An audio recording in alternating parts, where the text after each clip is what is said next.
Hey everyone, I'm your host Stephanie. Today we're going to be talking about the role of light when using a green screen. When it comes to images and videos, lighting is always important.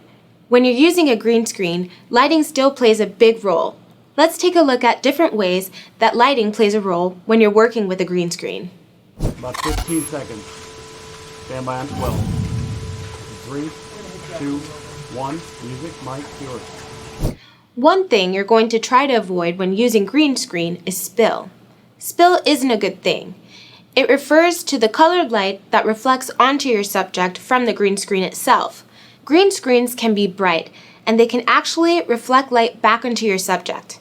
That's why, for low-lit scenes, blue screens are the best because they don't reflect light as much. When you're using a green screen, though, it's important to light your foreground and your backdrop separately. The backdrop needs to be lit evenly.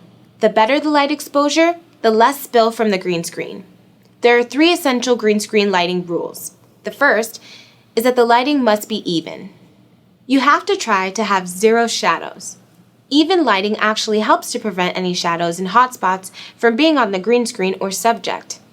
How then? Well, the lighting has to be soft and diffused. You need to use big, soft lighting sources. You also have to utilize diffusion materials to get rid of any potential hotspots and shadows. The third rule is that the green screen and the subject have to be lit separately. Your lighting setup is incredibly important, and so is the placement of those lights. Your actors and the green screen should have different light sources. This helps to create an even light on both of them and to avoid any shadows. The important part is that the lighting on your actor matches the lighting on the green screen. Another problem that can arise because of poor lighting is colorcast. Colorcast is when there's a visible tint to a video or an image. Colorcast can sometimes be attributed to an inaccurate white balance or when light is contaminated. Lighting can be contaminated when it's bouncing off another colored surface, like, that's right, a green screen. If colorcast is happening because of a white balance issue, you can probably fix it in post. That's typically an easy problem to solve. Unfortunately, if the problem is happening because the light is contaminated, it's a more in-depth problem. You'll have to adjust the color of the shot altogether.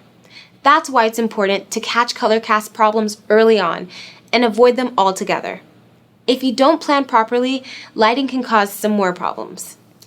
Make sure that you set your lights up the right way to avoid any potential issues, and make sure that your lighting is the hero that it deserves to be.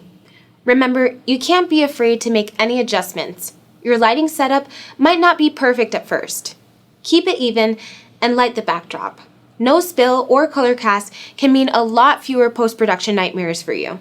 So take a minute now to save yourself ages later.